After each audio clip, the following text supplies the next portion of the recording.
Bonjour mes chers amis, Shalom Vracha d'Yerushalayim. Donc aujourd'hui, Be'ezrat Hashem, on termine le chapitre 18 et donc avec des définitions extraordinaires, il va finir vraiment en apothéose avec les définitions du bien. Qu'est-ce qu'on peut comprendre par pauvre ou par riche selon la sagesse du roi Salomon. Et je commence tout de suite. Kaf Bet, donc le verset 22. Matza Isha Matzatov Vayafek Ratzon Hashem. Vous l'avez certainement reconnu, c'est une phrase qui introduit souvent la lecture de la Ketouba. Matza Isha Matzatov, celui qui a trouvé une femme a trouvé le bien, ici dans le sens du bonheur. Il a trouvé le bonheur.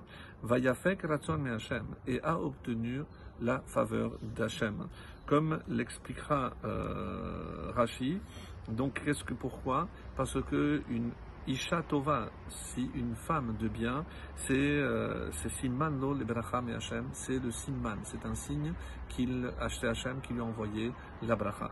Parce que c'est une bracha pour lui, c'est une bracha pour son foyer, et c'est pour ça qu'on a introduit cette phrase toujours avant la lecture de la Ketouba. Donc une Isha Tova, donc une femme bien. Rashi nous dit ici que c'est une allusion aussi à la Torah, parce que la femme, comme dit le Talmud, un homme sans femme, c'est un homme sans Torah. Le Ride dit pourquoi c'est le Ratzon Hashem, car il s'éloigne des mauvaises pensées sur d'autres femmes. Quel est le bien ici qu'il a trouvé avec sa propre femme? C'est pour l'éloigner du Yetzer Hara, évidemment.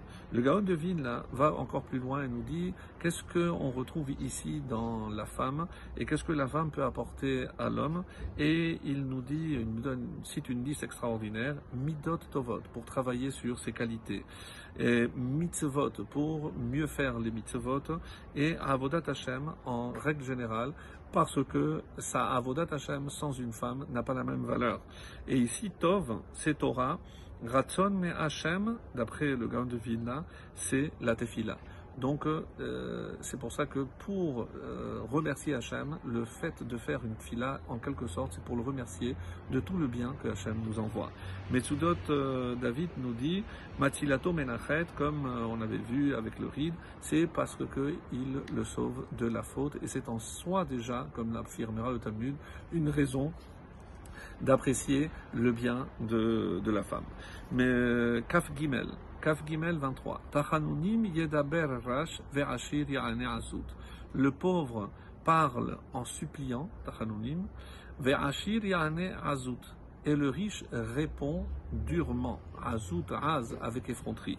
Alors, très intéressante comme commentaire ici. Donc le Metsudot David nous dit, même si le pauvre parle en suppliant, le riche répond durement.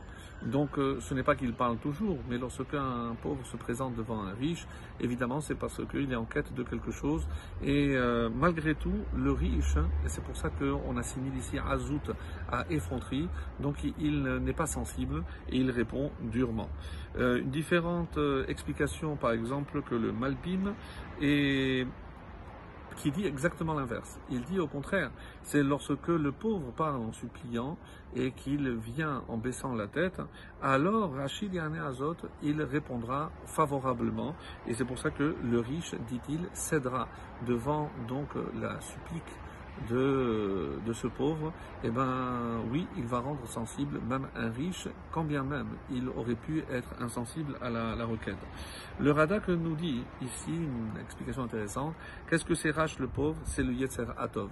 Parce que le pauvre, c'est parce qu'on le consulte peu, et que même s'il nous demande des choses, c'est le Rachir, le Yetzer Hara, qui a toujours plus d'arguments, qui a toujours plus de raisons de faire les choses. Et c'est pour ça que c'est une belle explication. Le pauvre, c'est le Yetzer Hatov, qui a du mal à se faire entendre, et le Hachir, c'est le Yetzer Hara, qui lui n'a pas de difficulté à se faire entendre. Et on termine, dernier verset donc de ce fameux chapitre 18, Ish Re'aim lehitroya, l'homme qui a des amis peut être brisé. Et c'est selon les explications, parce que hitroya, est-ce que c'est se lier d'amitié, d'après une explication, et c'est pour ça que la traduction dépendra. Est-ce que c'est lié d'amitié, est-ce que c'est brisé, comme j'ai dit en premier lieu, ou amené à se disputer, d'après une autre explication. Veyesh ohev davek me'ach, mais tel qui aime est plus attaché qu'un frère. Alors comment comprendre le sens général de ce texte?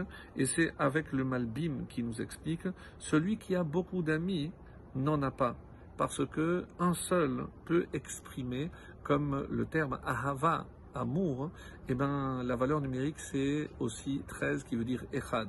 Et c'est pour faire suite évidemment au fait de trouver une seule femme, parce qu'on peut aimer qu'une seule femme, dit ici le Malbim, Yechida, donc elle est unique. Le Gaon de Vilna dit celui qui a beaucoup d'amis chez lui finira par se fâcher et se disputer avec eux. Et c'est un commentaire qui s'inspire donc du traité de Berachot 63a, où on a dit aussi que quelqu'un qui est trop souvent, pourquoi? Parce qu'on ne peut pas se lier d'amitié avec tous en même temps, donc il faut sélectionner, et c'est ça donc le sens ici de la traduction, il peut être brisé parce qu'il va se retrouver finalement seul ou amené à se disputer. C'est pour ça que, et quand on a un bon ami, c'est un véritable frère. Excellente journée.